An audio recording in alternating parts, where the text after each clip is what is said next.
sad about this unfortunate incident of the demise of two of our young students who were studying in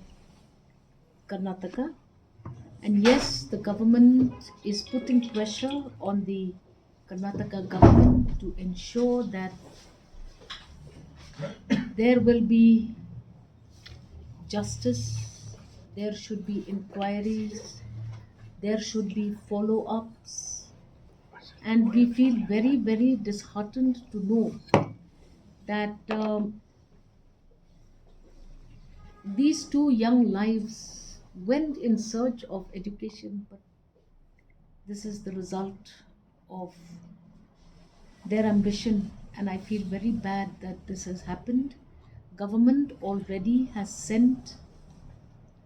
an officer at the highest level to inquire and to find out details and to bring back in as quick a manner as possible the remains of these the today we lost another boy, and